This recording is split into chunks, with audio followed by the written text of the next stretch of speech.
What's up, y'all? I hope you guys are doing excellent. I have a really special episode of the podcast for you guys today. It's with the wizard, Edmund Knighton. If you're not familiar with Edmund's work, you will be after this episode. This is really an introduction to the soul, a conversation that is a deep dive. A lot of it is, it's very dense material. We go into the work of Rudolf Steiner. It's really just a brief overview that we will definitely have to pick up in a second conversation. But I think it's a really excellent introduction to a lot of these concepts. I had an absolute ball. Edmund is a brother. He's so down to earth, such an incredible teacher. And I'm really excited to share it with you guys. Hope you enjoy it. And I will see y'all on the flip side. Peace. All right, everybody. We are here for a live episode of the Ebb and Flow at Be Here Farm and Nature's Fall into Here event in Spicewood, Texas.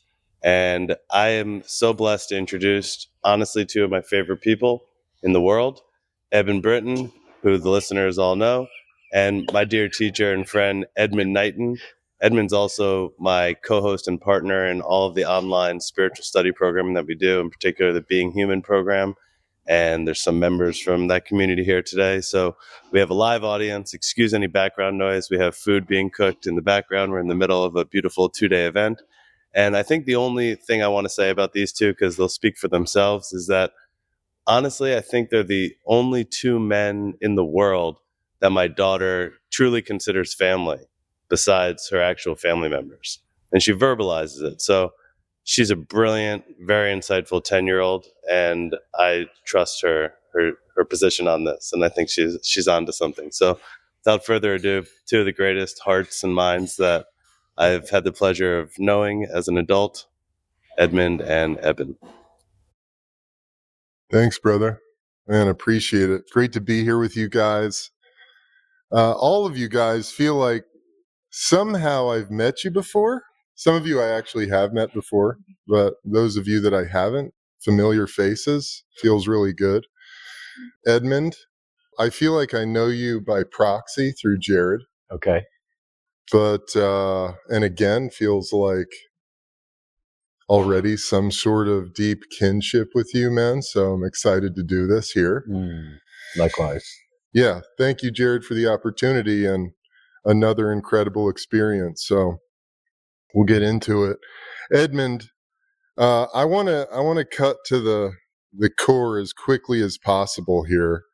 For anybody that knows you, anyone that knows you, and then they're explaining to somebody else like who Edmund is, the first thing that comes out of their mouth always, Edmund is an alien.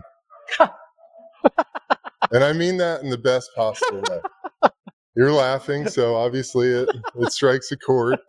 But I want to, I think here we are in the spaceship, Cal Callahan's residence out here in Spicewood, beautiful property, designed by a Frank Lloyd Wright disciple, I believe, if I'm not mistaken. So I think to just cut to the chase here, where do you feel like that comes from? Why do the people that have known you, interacted with you, feel so impacted by the knowledge and the wisdom that you convey in your teaching that they feel like you're literally from another planet?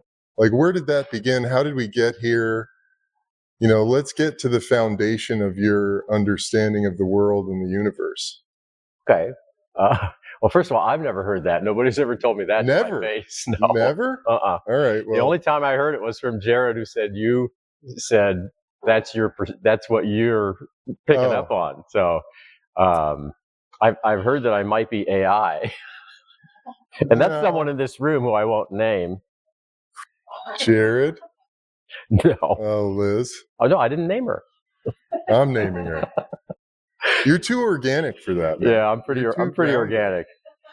She brought her mom just to make sure I was real. What's the prognosis? still determined. Maybe the goat sacrifice later will really. It could be. That'll convince you if nothing else does. Yeah. I mean, it's a great question. I mean, it's kind of funny. We were just talking about being at home, right? With Hallie. And I was just saying to her that I moved so many times when I was a kid because my parents were trying to figure out who they loved. And it was never really themselves. So they just went through person to person. And while they were trying to figure that out, we kids, 5, then 8 of us, were just, shuffled around from town to town. And so I never had friends as a kid. I mean, I had maybe a year in a town. Most I've ever lived someplace, even now in my life, is a few years. And that's not because I get itchy feet. I would like to stay still. But what I found is I felt not at home. And so then even when I was starting to feel at home, I would get scared because I would feel like I'm starting to really like this place. And what I know from what my body knows from the past is that it's going to be time to move on soon. And, that's called trauma, right? That's where something is still playing out that makes no sense anymore because now I'm an adult and I get to decide where I live. And so at a certain point, I just realized that I can be at home anywhere. And for as long as I'm there, I'll be at home. And that feeling was a revelation to me. And I felt, okay, I understand that I'm at home in the universe. And then I met a spiritual teacher who said to me, he said, most of what I'm saying to you is a confirmation of what you already know. And one of the things is that literally you're at home anywhere in the universe, that you have no particular place that you would hail from. And so it's kind of interesting because I would say that I feel very at home on the earth, which is not like the earth. This beautiful mother is not alien at all to me in any way. And I don't feel alien to her. So that's why I think I'm kind of shocked to hear you say that. And maybe it's a different meaning of why I'm an alien. I don't know. I really love that. And I think it's because we live in a world where so much information is superficial or based on the things that we can see, the material plane, know, and you bring something that opens people up to the metaphysical, to the universal. You open people's eyes to what's happening behind the curtain, behind the veil. And I think that can feel alien, to us. Yeah. Especially in this day and age with social media. I think Hallie was just talking about it. I mean, if you look at reality through the prism of technology right now, the world looks totally insane. Feels really chaotic, scary, dark. And yet, when I step out of my home and I come to experiences like this, I connect with people like Jared and you and this group of incredible human beings, the world doesn't look like that at all. I see so much hope and light and goodness happening everywhere, and so I think that, I love that you have that reaction. It really resonates with me as well at this stage in my life because I'm going back and forth between here and Los Angeles a lot. I won't get into it necessarily. The point I really want to make is that learning how to be at home in my body, where my feet are, has been the thing that's been the most important exercise of constantly coming back to center. Yeah. Because, when you're moving a lot or the faces around you are changing all the time, or, we're constantly in this state of evolution and change, I mean, I've gone through a personal evolution in like the last 2 weeks where I feel like a completely different person than I was a month ago, but being able to come right back here over and over again is the thing that keeps me grounded and balanced and at peace and able to navigate the storm, no matter what it is. Mm-hmm. So I love your answer about coming home. And maybe that's a good place to begin. Well, maybe we'll try to make our way there. So right now we're on the other side of the fall equinox, correct? It's happened. Yeah. Would you go into a little bit of what that is and what that means universally speaking, as far as the time of year that we're in and what's going on metaphysically, and bring us into the experience of being human and how it pertains to that? It's a beautiful invite. I think the first thing that comes to me when you say that is Rudolf Steiner's Calendar of the Soul. And he has this beautiful calendar that he has 52 different verses on it for each week. And the one that we're moving into on my birthday, a friend of mine set it to music, a musician that's a friend of mine. So they're all spoken, but this particular one he put to music. And my birthday's next week. And so I'll just, to bring this in for you, I'll just sing it for you. Love it. To fathom my own being is to stir a deep-held longing. To stir a deep-held longing when I find myself to be the bounty of the summer sun, living on a sea. In warm autumnal moon, the sprouts vigor in my soul.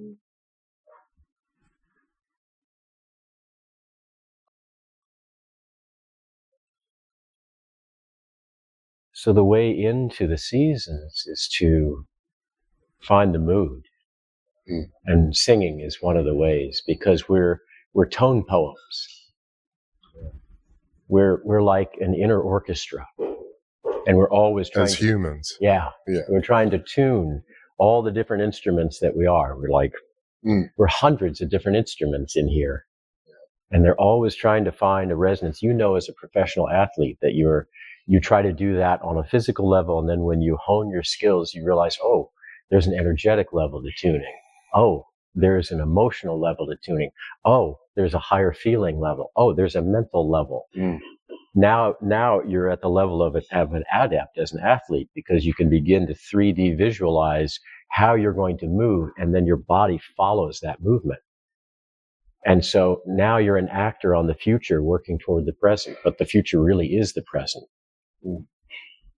And that's what it means to move gracefully, is to be more and more yourself with every movement, and to be more and more noble with that movement. And then it doesn't matter whether you win or lose the game. Nobody actually cares. What they take eternally is the movement of Eben. And what the soul gains is foreverness. And what the personality gains is, yeah, he made 50 touchdowns and he had these assists and whatever that is. But no soul remembers that, I promise you. Nobody cares in spirit land. What they care is the essence of who you are and how you moved when you were in the limitations of the body. A body that can get exhausted, that can get broken. The limitations of not being able to see the spiritual world until you make an effort to see it, until you have a scientific attitude in your mind that's wide enough to be open to that possibility and break out of the scientific consensus, which is basically worse than religion. Yeah. And so the seasons are a way to help free you from that, because what Steiner offered in that song, for example, that you just heard, that's one of those 52 verses. And that's a portal. It's a gateway to have you be able to step out of yourself, but still remain in yourself and be in two worlds at once.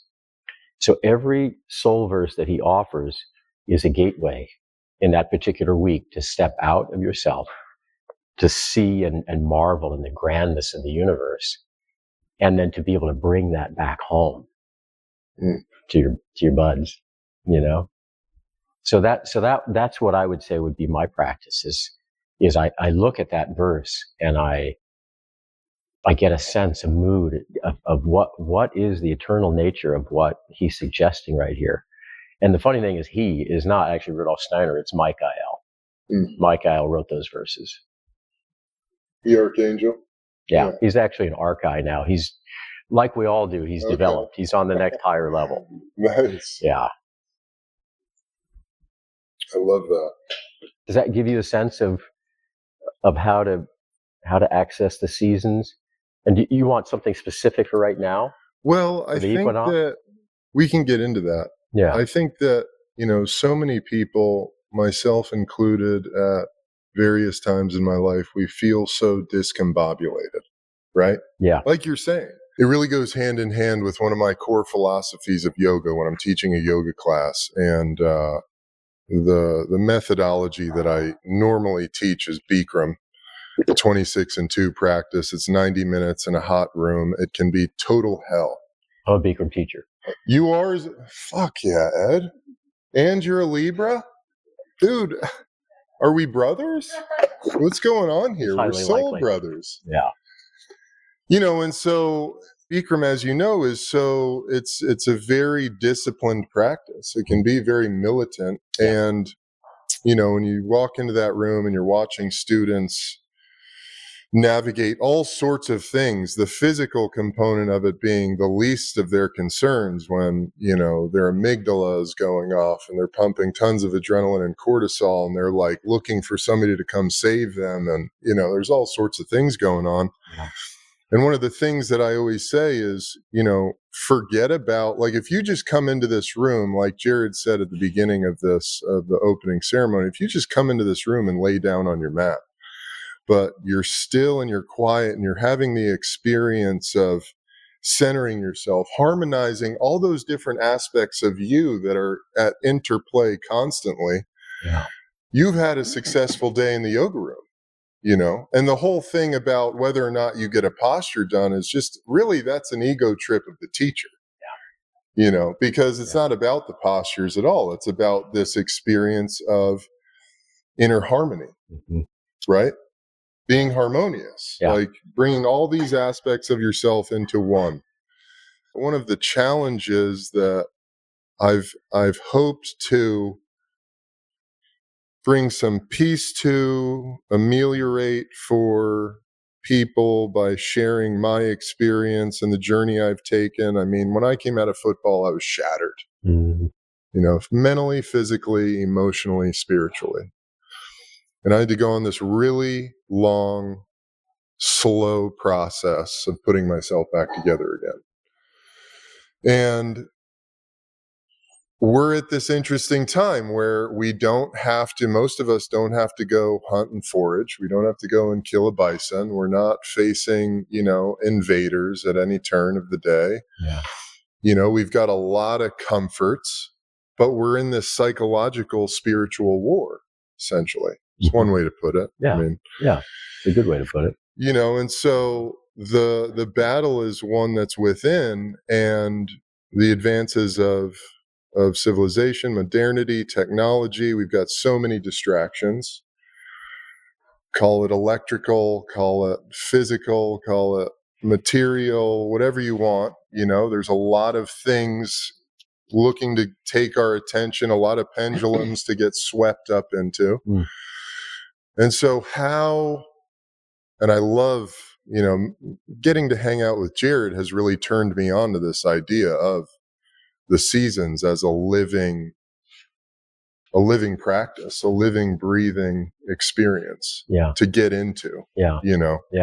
I totally resonate with everything you said, but, bringing it back maybe even a step or two to the person who just feels like, I don't know what to do with myself, working themselves to the bone, feeling that sense of total burnout with what they're doing or just living. Yeah. It's hard to get out of bed every day. It's hard to figure out what you're into. Yeah.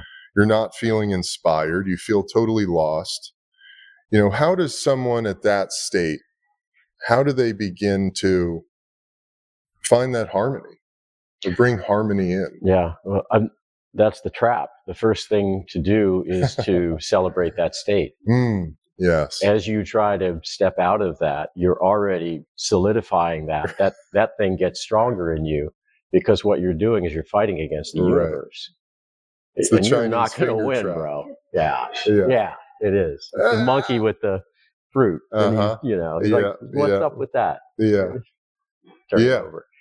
I love that. So the idea is just to be with what is, and to first you have to be able to resist it, because it's just natural. Even before that, you're denying it. It's like, I'm all good, and that's where drugs and sex comes in handy. At a certain point, you recognize, okay, that's not actually helping. And for some of us, it takes longer, and so, guys usually. And then after you get to that point of resistance, there's a kind of a tolerance that can build up for what we used to think of as suffering, but it's actually just experience. Suffering is downwind of experience. It's an experience before it's suffering. We've chosen to make it suffering. That's a choice. And it's a beautiful choice. I'm glad that I get to choose it. There are other options. One is simply to be with. And when you're with suffering, is it suffering? And that's why I love sitting in darkness, for example, because most of us feel like that feels like darkness, and that feels like something we don't have time for. And if we did have time for it, there might be something on TV. There must be something on TV, because I'm not sitting with this. And if the possibility is just to literally put on a pair of blinders and go into a closet, and if you're a parent, sometimes it has to be the bathroom. It's like, Daddy's in the bathroom, because I got a kid with special needs. So he loves his daddy. He always wants to be with me. Always, every moment. So I put him to bed every night, wake him up every morning. I sing to him. I stroke his whole body. I tell him stories. I'm his man. I'm his guy. And so, I got to find a place. And we all got to find a place. It doesn't matter where it is. That's the thing, because your eyes are closed anyway. So on the John's as good as anywhere else. And just take that time to sit with what is, and to be with what is. And yeah, can it be excruciating sometimes? Yeah. But be with the excruciating and just notice it as, I'm noticing excruciating. And then realize I'm choosing excruciating. And then it becomes kind of fun. I'm choosing this, and there's a lesson here for me. There's something for me in this. And if I try to avoid it, if I try to numb it, if I try to spiritually bypass it, not only do I make it stronger in me, I may drive it deeper in me, more unconsciously. But that just means it's there to stay for a while. It's not just come to visit now. And so you may drive fear so far into an organ system that it begins to affect your thinking in ways you're not even aware of. And that's when people truly become alien to themselves. Back to your alien, is because each organ is connected to a star system, is connected to a planet. And those planets are always in movement with one another. They're in relationship. They're singing to one another, and they're singing to you through your organs, directly through your organs. And that helps all of a sudden to realize, right, even that thought, which, by the way, is invisible. You said, we tend to look at all the things that are visible. But my speech, show me where my speech is. Show me where my feeling is. Show me where my thought is. Oh, these things are always invisible, and we're using them every day, all day long. We live in the world of the invisible. We always have, and we always will. So that being with the invisible in darkness is what allows you to move from tolerance to acceptance, and then from acceptance to actual celebration. Celebration of what used to be called suffering and is now simply experience. That's why this whole trauma movement, for example, that gained such press. Again, trauma is simply experience at a higher level. Trauma is at the lower level. You experience something as trauma because you haven't gained what you need. You need to learn that which you need to know. And that's the only thing you need to learn. That's the only reason why I'm here, is to figure out what I need to learn and to learn it. And none of that's going to come anywhere from anything I see. It will come from human encounter, though, like this one right here and right now.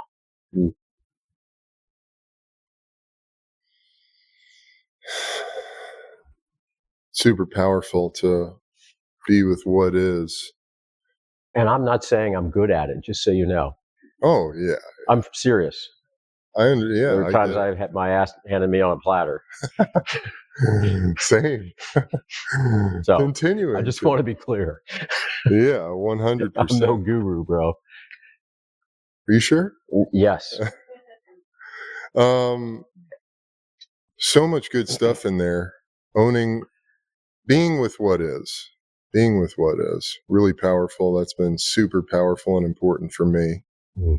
We live in an interesting time also, as I think, as spirituality and wellness are experiencing a sort of renaissance Mm. in today's day through social media, good, bad, and different. I think there's a lot of positive elements coming about through that. But the spiritual bypassing thing seems to be something that's really prevalent. Yeah. What's the difference between spiritual bypassing and what is the, nuts and bolts exercise of being with what is? Mm. Maybe it's not even really something we can articulate that well, but I think we have to try. Right? yeah, sure. Yeah. I mean, if I'm going to offer something, I have to try. Yeah. Yeah. I don't know what I'm going to say, but I love it, dude. I love that. yeah. Let's start with being with what is. Okay. How does one practice being with what is? So recently I did my own 7-day darkness retreat underground. Mm. And I came in with no expectations. And when I got to day 3, it was cold. It was February. It's 3 feet of snow on the ground. I was hungry because I was fasting. I was in the dark. I was starting to see visions, whether my eyes were opened or closed. And it was just a given that this was going to be the space I was in. And all of a sudden I got this wild hair to think about all the people that I've wronged in the past and all the people that I felt had wronged me. And so as I did that, I got to a place that was very challenging for me, where I would say I felt stuck. Because what happened is I got surprised. Like, I don't have any issue with you, but let's just say I was thinking about you. And as I was thinking about you in that state of really being blossomed wide open, I realized, man, there are things I haven't said to Edmund. And I've been holding those. And that's not serving him, and it's not serving me. My eyes started to twitch even just thinking about that hypothetically, right? Mm-hmm. And so I got into that place where experience starts to move into that place of discomfort, and then discomfort starts to move into suffering, and that moves into pain, and then trauma would be the next step for that. And right at that moment, the guy that was had built this space for me to be underground in Akiva, he just appeared, right, like almost out of nowhere. And he stays outside where I am, so I'm in complete darkness, and he's outside, but I could hear his voice muffled through the ground. Yeah, and he's like, is everything all right? It's like kind of like God talking to me right at that point. And I said, I'm struggling. I'm struggling. I'm glad you showed up. And I started the day just great, but then I got this great thought that I would do a moral inventory. Famous last thought. And here at the end of the day, I am, and I'm tired, and it's like trying to get to the end of the finish line and realizing you got no juice left. And so he just sat with me, and he got way quiet and way slow. I could feel him out there, and all of a sudden, I just felt like I had a brother who was anchoring me. And at that point, I started laying down on the ground. And he said, where are you? And I said, well, I just laid down on the ground because I'm pretty taken out right now. And he said, notice the parts of the body that are able to yield to yours. And so I noticed those parts. And he said, notice the parts that aren't. and don't try to move them at all, not even with your mind or your heart. Just notice them just as they are. The ones that are holding, what muscles, what tendons, even in your bones, where are your eyes squinting? And just notice the position of your body and absolutely be with that. The paradox is that in noticing it already started shifting on its own without trying to change it. In accepting it, it shifted even more. And in celebrating it, fucking disappeared. And all of a sudden, my whole body was just on the ground being supported by the mother. And I just said, thank you for coming. And that's been my salvation my whole life, is when I start spinning, I turn to my body. Yes. And I had forgotten that in that moment, because I forgot that I had a body, because I'd been in darkness for so many days. It's like I didn't look down and go, oh, right, this is my tool. I didn't have it anymore. It wasn't there. I was just a mind floating in space, dealing with these beings that I don't know if I'd ever see again. These beings, like real beings, like you, like saying, what have I not said to Eb that I needed to? What did I say that I would like to have said differently? Yeah. What has he done that I haven't truly understood and forgiven, so that I can love right through that and nothing gets in our way?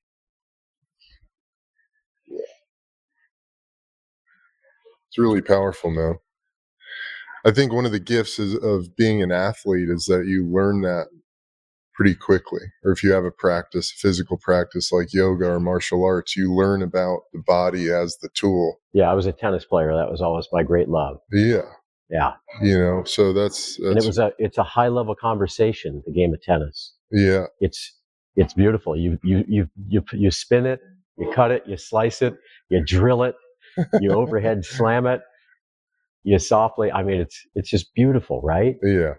Yeah. And I remember my favorite tennis partner was a guy that we would hit the ball back and forth hundreds of times together. It just always seemed to be where we were. And I call that the biggest win that I've ever had. I only want to play with that guy. Sweetest guy ever. Yeah, it's the best. Yeah. There's no such thing as an opponent. Yeah, for sure. Because how do you play tennis? What's the first thing you have to do? Serve it. No. Do you want to play tennis? So what's the first thing you have to do? You have to compromise. You have to cooperate. You got to play together. It's like, do you want to play with me?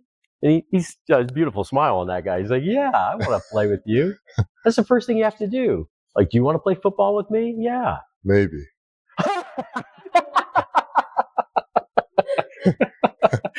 Too in touch with you, bro. Maybe one finger. Yeah. No, I love that. So, I mean, being with what is really about what we're not doing more so than the exercise. What do you mean? What is? Well, we're not reaching for the phone to scroll Instagram. Yeah. We're not. You're not moving trying away to from fix it. You're not moving away from anything, and you're not moving toward it. Yeah. You're being with what you're literally being with what is. Yeah. You're increasing your level of presence in the eternal moment. So Mark and I were having this really interesting discussion earlier this week that brought up That's easy to do. Yeah, Mark's the man. Maybe it's a cultural thing in the West, but when we have a feeling, we really want to intellectualize it. We want to go like, oh, where's this coming from? This is from, when I was 8 and that thing happened to me, and whatever, I felt really hurt or embarrassed or whatever the thing might be. Yeah. How useful is it to give context to what's coming up inside us? Well, in that particular situation, you're using memory and you're fixing it in time and space. And it's just not true. Your perception of the event. Right. There's nothing fixed in the universe. Everything that we see here is in movement right now. It might move a lot slower than we think, and so it looks like it's not moving. But I guarantee you this is moving. I've seen it move. If you slow, I was a rock for 10,000 years. Mm. And that's how you get to see how things move. That's why you like moving slow. Yeah, when you slow down that much, everything else is moving. Mm. And so you recognize that this sort of memory that we have is just it's a snapshot. It's like a photo album. And this is part of what builds trauma, is just to fix the thing in time and space. And so I experienced that there. Yeah, great. Uh-huh. But what has happened since that time? You're still experiencing that there 100 million times, Right. and now we're here. Right. That's a choice you're making, and you can continue to make it. But what was the learning of that experience? Did you glean that? Did you harvest that? Did you integrate that? Did you become more of who you are as a result of that? That was the opportunity of that catalyst. That's a catalyst. That's all it is an opportunity for growth. You mentioned the whole idea of spiritual bypass.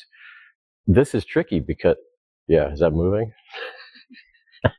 The spiritual emergence is one side of the same coin of spiritual emergency. Mm.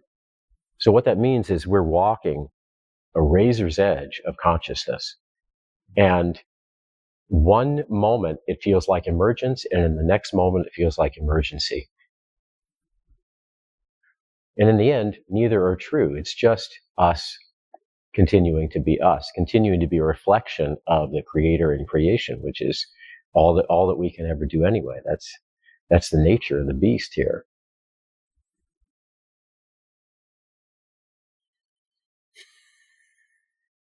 So you become somebody who celebrates where they're at, Okay. rather than resisting it. Yeah. Right. Well, rather than. But it's not like a state. Like, okay, now I celebrate every day. Yeah. You know. become someone who increasingly is able to celebrate, like Sure. in more moments of time. Sure. And then there's all the times of resistance. Yes. Yeah. And it's definitely an exercise of mind to work on, or to practice noticing where the tension is. Yeah. Like we were talking about, like we did in yoga earlier. Mm-hmm. Notice where the tension is, allowing it to be there, seeing if I can just soften it through being with it. See if I can just be, and it softens And it on softens. its own. There you go. Because we are organismically actually perfect, and we're unfolding in the right direction the whole time. It's just that our frontal cortex has its own kid ideas. It's like the new kid on the block. Oh, I feel pain. I want to do something about that. That's our first instinct. But there are much higher levels of will than instinct. There's instinct, there's impulse, there's desire, there's motive, there's wish, there's intention, and there's resolve. At the highest level, that resolve is coming out of the crown from the future. We notice pain, and we already recognize it shifts on its own as we simply notice it. Mm. Is that a constantly shifting spectrum that we live in, or do you develop yourself into living in resolve? Or is it constantly like your will power to create your life is coming from different dimensions? The idea is that you have all of those will levels, like on a palette of colors in front of you, and you get to dip the one you need as needed. So the goal would be that you're able to choose the next thought that you want to choose the next feeling that you want to choose the next action that you want to choose, in more and more freedom, more and more being yourself, not depending on anything that's going on outside of you. That's the idea. Yes. That's the practice. Right now, I want to open it up to questions. If you guys have any questions for Edmund, if anything like doesn't make any sense to you, or if you want clarification on something, this would be a good time to get some feedback from you guys and get you guys involved. Yeah, one question I have, I think for me, and I hear from others, the symbolism and synchronicity sometimes is really a useful window, an optionality. And I just wondered what thoughts you had around that. Yeah, around synchronicity. Yeah. I mean, that's a term that Jung really popularized. Jung was a power dreamer. And what that means is he was able to close his eyes and connect with other individuals around the planet who were able to work at a level of visualization by working with the unconscious, because he didn't bastardize it. He welcomed it. And he recognized the archetypal level of the unconscious. And once you work into archetypes, there's no language anymore. It's all symbol. But it's living symbol. Those symbols are beings. They're alive. And you can be in relationship with them. And that's what sort of people offhandedly call sacred geometry, but they don't usually know what they're talking about. These are relationships with real beings who have guidance, but they'll always wait to be asked. They will not speak, but their speech is not speech. Their speech is symbol, but it's symbol that's always in metamorphosis. It's always in transformation, and they're difficult to perceive because they completely interpenetrate each other at all times. They don't have the distinction of boundary that Mark's body has with Edmund's body. And so if you're interested in that working, then all you have to do is close your eyes and invoke those beings. And if it's the perfect rose, if it's a cross, if it's the image of Buddha in your mind's eye, it doesn't actually matter what it is. It just matters that you find something that you love and that you have the discipline to stick to that. That you don't flip around to other images. Once you so-called get bored, that's the moment when a real possibility opens up to have communication with that archetypal being, with that image. It's this being with that we're talking about, this capacity to be with right in that moment where you're like, I'm done with this. I've done the work that I need to around this particular image. I feel complete with it. It's like, but did you ask the image if it feels complete with you? This is a relationship. That's why marriages don't work out so much. If you would just change, this would be fine. Well, maybe, but highly unlikely. As a marriage therapist, I can tell you that doesn't usually work out. Right? Yeah, so engaging in that living process with alchemy, with archetype, with these images, all of the medicines on the planet that people are so engaged in. I mean, talk about spiritual bypass. All of those things, all of that is a reminder that, hey, bud, you have this all in yourself, and you've had it in yourself the whole time. Hopefully this one shot you did at it is a reminder, and you've opened the pathway, and it's there forevermore. It's not now like this is my new best friend. Because, by the way, that's a being also, and it has its own agenda. There seems like a balance between like will and synchronicity. Synchronicity seems like it could just take you on this path that you're not like choosing. You're just listening to the universe, which kind of reminds me of like us doing the movement exercise. There's like a balance between, coming together and creating something together, which seems like will and synchronicity. And there's like some leading, some following. Is that a balance we're like living in, or what is that relationship? It sounds like you're talking the difference between willfulness and willingness. Okay. So willfulness is around the self, and it is necessary. It's also called antipathy. So when you and I are having a conversation right now, when I'm in love with you, we're just doing what we're doing right now, like falling into each other, but we're asleep. We're asleep. Sympathy is asleep. And those of us who become overly sympathetic to others don't actually learn anything.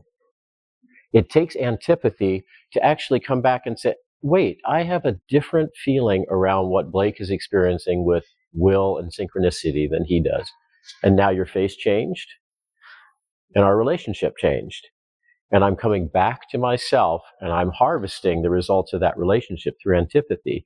Now, the space between that is called empathy.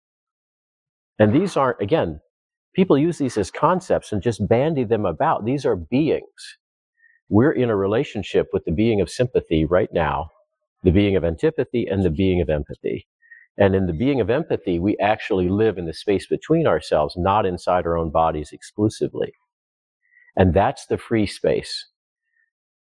And that's the space between that resolves the polarity, the duality of what you're just looking at with, is synchronicity sometimes, the universe flowing us and then will is us doing the flowing? And the answer is sure. Whatever you're thinking is true. Anything is possible, either or, neither nor, and each to some degree in every single given moment. And that's what freedom is.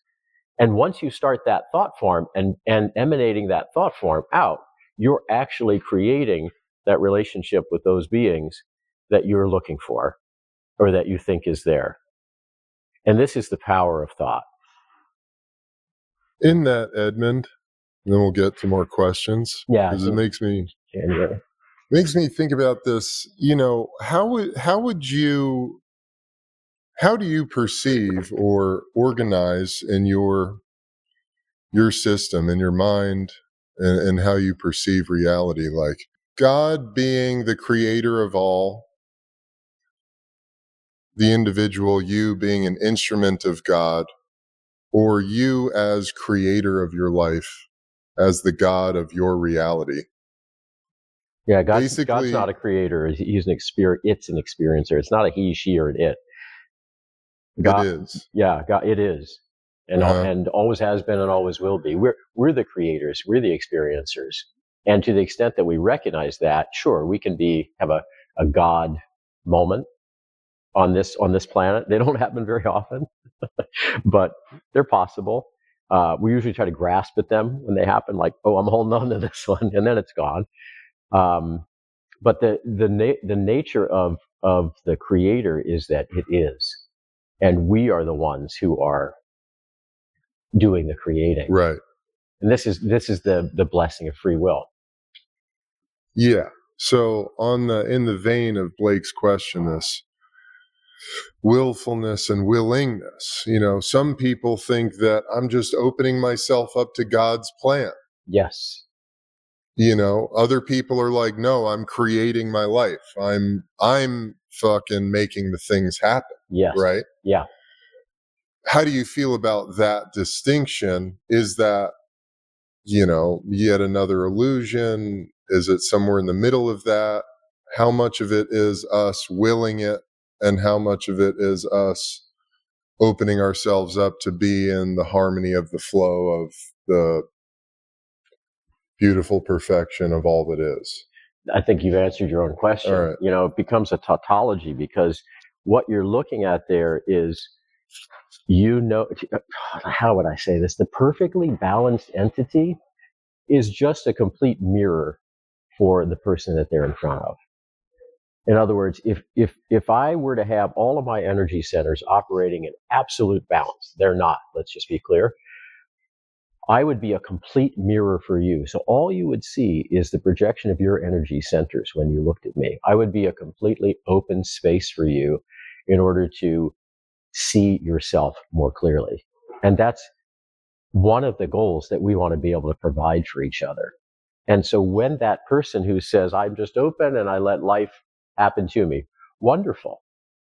The other person says, I decide absolutely everything that takes place in my life from this moment forward. You got me, Evan? Yes. Right? You get to feel so open that they get to see what that looks like and smells like and feels like. And generally, there's a balancing in both of those types that need to take place. The one that's so wide open is just like a will-o'-the-wisp. Mm. The one that says, I'm hard driving, grinds his soul to dust in the process. Mm. Yeah. And so the discernment is what's being invited there, to know when and how and what, particularly in the, as you said, the illusion of this density, the illusion of embodiment and illusion of limitation is, okay, this is a fun game. So you can welcome all that in those individuals, but in that instance, you're not actually even welcoming it. You're simply noticing it. Because the welcoming would be an action more into creating karma with them. Can you feel that? Yeah. If I'm even to invite something, I'm creating I'm starting to kick the karmic wheel with you. Yeah. It's like, let's play this. Do you want to play tennis? You want to play the thought game? Yeah. And the other thing to notice is, what's the difference between faith and belief? Belief is all the things that are outside of yourself that you've been indoctrinated into. Most of them, you're not even aware of it. So self-discovery is a process of uncovering what those beliefs are, often core beliefs from before you were even verbal, and you tried to understand what the world was. Faith is an unshaken certainty in something. They're opposite. And often we conflate the two. And we would do well not to. So if we have a belief that that guy who's wide open shouldn't be wide open, where does faith play into that, for example? You see what I mean? Faith is like, I can't use faith in that, but I can use belief. I don't believe you should be doing that. I don't have faith that you should be doing that. Faith is a whole different being than a belief being. And the cool thing is, you can close your eyes right now and you can see and feel the faith being in front of you, because she's here.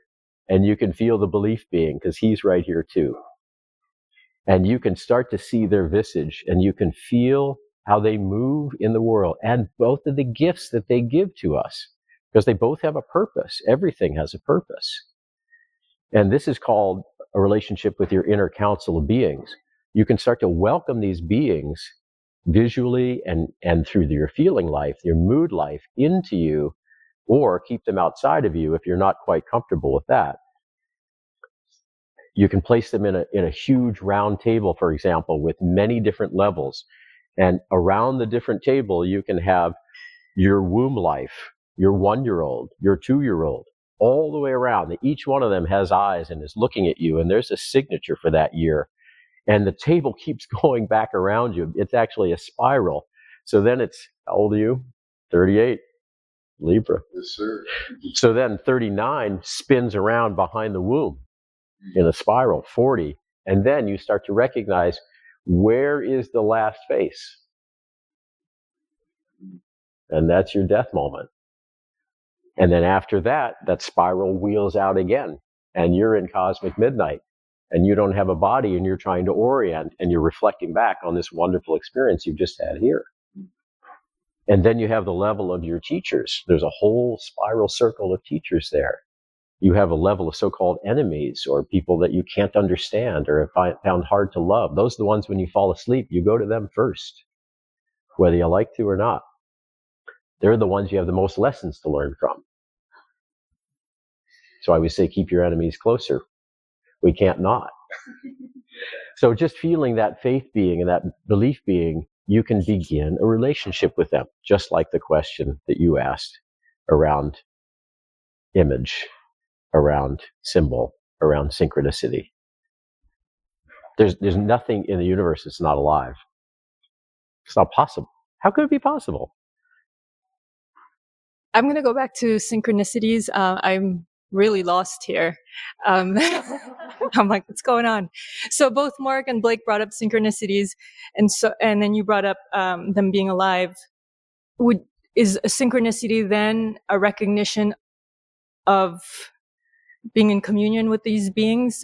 I guess let me start with saying what I thought synchronicities were. Maybe it's more of the layman's experience with synchronicities, which be like signs or coincidences. Yeah, is what the definition that I was working with, or how I experienced it. And I thought Blake's question with the free will and synchronicities, I always kind of thought that these synchronicities, and it's interesting that you say that they're alive, that they were just more information, maybe suggestions, but I still felt that it was free will that led me, or that I led myself, but that might just be hubris. I agree with you. That's my experience. Okay. Yeah. What's your experience of how synchronicities arise for you? How do they happen? Something unusual, out of the ordinary. I would say it's more energetic. Sometimes it's nothing out of the ordinary, just a feeling. Are you generating it, or is it self-generating? Or is it a combination? What's the process of arising for synchronicity for you? This is back to his question. I just let the universe flow through me. I determine everything that happens in my life. Where do you fall on that spectrum with synchronicity? I think the universe is always talking to you. Okay. Or I feel like I'm always getting messages. Not like channeling or anything, but just in a generic way, I'm getting messages, right? We're always getting feedback from our environment. And then what we do with that information, I think, is then the free will part. Like if you're getting assigned to move to another place, it's still up to the individual to make that move, I think. Sure. I would agree with that. And I would add a caveat to that. And I would say, for me, it's also my free will that I called for that synchronicity. Interesting. Or it will not happen. Mm-hmm. You can block it partially, you can block it 100%, or you can be completely open to it. I choose to be completely open to it and to see it all the time and everywhere, and therefore I do. Same, but I don't always listen. Me neither! That's the free will. I guess, I think of it as almost like, the friend that always has advice. I know the old friends. So I guess I'm thank you for that clarification. I guess there wasn't a question in that. I was just interesting that how synchronicity was brought up and how it was, I guess, defined. And I think I needed to get clear on what that was in this conversation for me to grasp. I prefer to not use the word define, because again, that's like the memory snapshot that fixes things in space and time, that thinks, oh, now we all know what that is. Mm-hmm. What's autism? Oh, it's like every individual manifests that uniquely. So we have no definition for autism. I think for me, though, context does matter. I mean, this is just, it's kind of like, how our body defines where we are in space at this moment. So for me, to be able to understand the conversation, I at least need to know like that we agree on a general concept of certain terms, I guess. Right? Okay. I mean, because like synchronicity could mean different things for different people, and that's where I was getting lost. Like I'm thinking, does this mean differently to me? And which is why I'm not understanding it in this context. And then so there's like a reconciliation, but that's just, the intellectualizing it, I suppose. Yeah, see, the intellect wants that kind of certainty and security in existence, and there just isn't any. Your definition for synchronicity is yours alone on this planet. Nobody that's ever been here, is here, or will be here has your definition, and that's beautiful. I mean, the first thing that you shared, I think, is most interesting to me. You said, I'm lost, and I love that, because what I'd like to offer as a picture for that is, that's why I asked you, what's the nature of arising for synchronicity for you? Because that's a possession of yours that no one can ever take from you, no matter what. And so then you started to explicate that to me. And that's what I celebrate. That's how you find your foundations. You said I have a spatial referent of my body, and this lets me know where I am in space. My experience is I use consciousness to do that, not my body. That's mine. It's not yours, and it doesn't ever have to be. And that's the beauty of being, is it can be so different. But if you can understand the processes of arising for yourself with any phenomenon, you've got something in your pocket that's gold. You never have to be lost again, because you say, okay, what's my relationship to synchronicity? How do I see it arising? Is it a cofactor? Is it a unifactor? Is it impinged upon me? Yeah. And what do I notice about my energy centers when that phenomena appears? As the equinox is upon us, and I think it's relevant to all that's been discussed here, I wondered if you might describe the equanimity practice of leaning the emotions in two different directions. Usually it starts from some sort of catalyst, starts to push you in one direction, and then your articulation on that would be great. I believe it's the Rudolf Steiner's equanimity. It's definitely, I mean, I could articulate it, but this is straight out of Rudolf Steiner's mouth, channeled from Mike IL. Yeah, the idea that that Steiner brought was equanimity is a practice where when we're feeling bad, we're always looking for the opposite, aren't we? And when we're feeling good, we're never looking for the opposite. So the practice that he suggested is, let's say that Trav tells me an amazing joke. My practice is, right now, I'm just going to feel sadness. Even though the joke was so funny, I'm literally about to bust a gut laughing, and he's done it. So I know he's got the capacity to do it. And so I practice feeling a feeling of sadness. Now, I'm not suppressing the feeling of joy. I'm actually letting it be there. It's just that I'm expressing sadness along with it. And so now it's like these two beings. I have two of these phenomena that I get to experience at the same time. And what happens when you do that enough is that when you feel impatient around something, you can find your way to patience. But the tricky thing is always to remember, when you feel patient around something, to feel impatience, to actually call that feeling up. And if you practice this enough, what you'll start to find is that some third thing arises between those two. And you're freed from both of those polarities now. You're not automatically thrown into being patient or being impatient. And that is called being unswayed. And it doesn't mean being numb. This is what a lot of people worry about. They say, wait, you're telling me to tame down my laughter? To tame down my sadness? No. The subtlety of the quality of that mood is actually accentuated. You can see into it more perceptively because this third thing arises. And I don't want to say anything more about the third thing because it's just fun to find your way to the third thing. But I just as an image, maybe like fulcrum might be that. Maybe just one more piece around that. Another word for equanimity as contentedness. Contentedness as a movement. If you can feel contentedness as a movement. We used to have, Aristotle started with this thing around happiness, and we realized, actually this guy at Yale realized that happiness had a kind of limited wavelength to it. Like, could I be just feeling neutral and still call myself happy? Could I actually have sadness included in happiness? We recognize, of course, that's silly. No, but could contentedness contain sadness as well? Could it contain even terror? And what we found through the School of Social and Emotional Intelligence at Yale University is through a study with human beings in Bhutan, the prime minister there, that is actually a king, decided to have a gross domestic happiness initially, but then changed that word to contentment. So first of all, he moved away completely from materialism, and then he moved into the wider range of contentment, which, this is fascinating. The English of contentment has the widest bucket. Other languages have a more narrow bucket for what contentment can include. And even the word contentment is unique to us.